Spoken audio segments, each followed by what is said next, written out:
Welcome to Texas Today. I'm Adriana Lopez. As 2023 comes to a close, it's easy for many of us to find comfort and joy during the holidays, while others delay happiness knowing the new year is just around the corner. You don't need to wait to make a resolution to create a happier life for yourself. Instead, start now.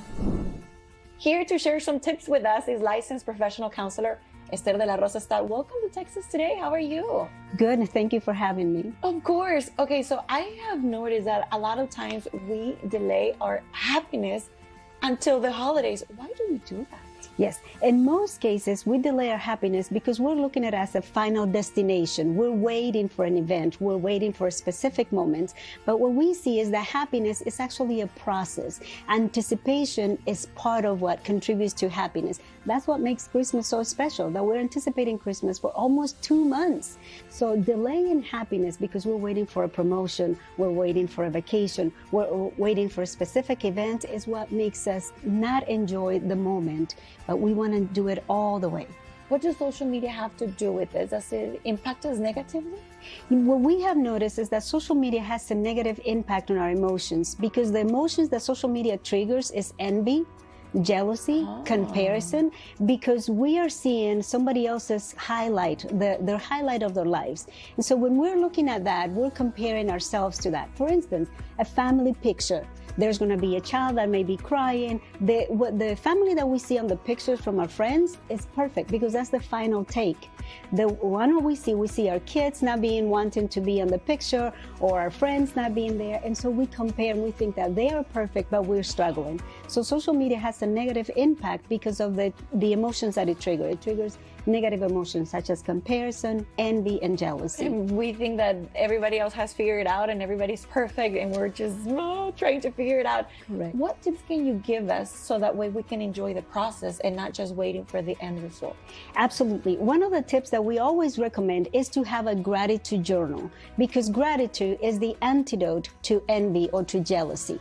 When we realize that we're thankful for our health, for our family, for our jobs, for all those things, when we write it down, our brains understands that we too have things going on for us. When we do not write it down and we're in social media scrolling through everyone's post that went for a special dinner or a special engagement or a promotion, all those things makes us feel like our life is stuck.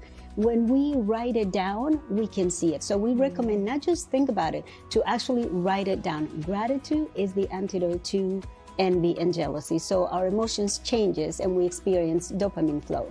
Oh, that is so interesting. Anything else that we can do to remind ourselves that we have to enjoy the process? I always celebrate everything and my husband tells me, but it hasn't happened yet. I'm like, nobody's going to take the celebration away from me, even if it doesn't happen at the end.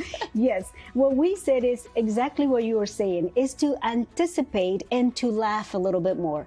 Laugh, there's a saying that says fake it until you make it, because actually our brain doesn't know the difference between a real laughter and a fake laughter. Oh. We actually receive the emotion. In fact, if you start smiling, your body is going to agree and you're going to turn that into a real smile.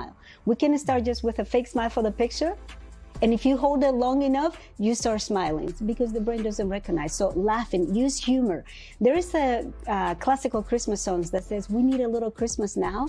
It does a great job explaining what is the process of laughing a little bit more. This season is perfect for us to activate all those dopamine and serotonin, and that helps us feel better. That is so interesting. I was listening to a podcast the other day that it said that when we are excited or when we're anxious, the exact same feelings, like that, what we feel in our stomach or what we feel in our arms or our heart, we feel the same thing when something positive is happening and when something negative is happening. Is that true? Yes, because we use these same hormones. Those are hormonal changes. Is the dopamine, is the cortisol. Cortisol is the hormone of stress and anxiety. Dopamine is associated with the happiness. So when we are experiencing or expecting something positive, we feel nervous too. Like for instance, if you're having a wedding, you are excited, you're nervous, your stomach, you cannot eat, but this is a positive. You're thinking about how wonderful it's going to be to spend the rest of your life with this person. When we're anxious, we're imagining that something is going to go wrong. We're on a trip, on our vacation, we're thinking, I'm going to lose my luggage, so we become anxious. But it's the same spectrum, it's the same hormones, it's based on the focus. If I look at the positive, then I experience excitement. If I look at the negative, then I experience anxiety. And one of your coaching principles is that we can do all things. How has that helped you and your clients, Esther? Yes, Mira, what we said is that human nature, or that humans are body, mind, and soul. And what we know is that happiness is experienced at the soul level. So in this model of creation, that we can do all things is based on the Christian principle that says that we can do all things because we have Christ to help us. We may be fearful about a job interview, but we know that because I have said a prayer or I have meditated, whatever people decide to do, there's a higher power that is going to help me, then I go and do it. Oh, that is so true. Where can we reach you? What other services do you offer, Esther? Our main focus is with anxiety and depression, but we also work with couples, and we do premarital counseling. This is one of the services that we offer. Usually around this time of the year, a lot of people are thinking about life, and they may decide to pop the question to that special one.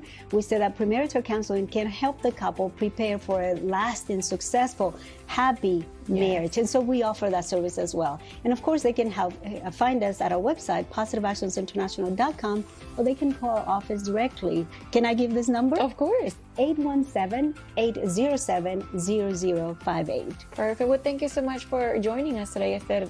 I learned a lot. Thank you.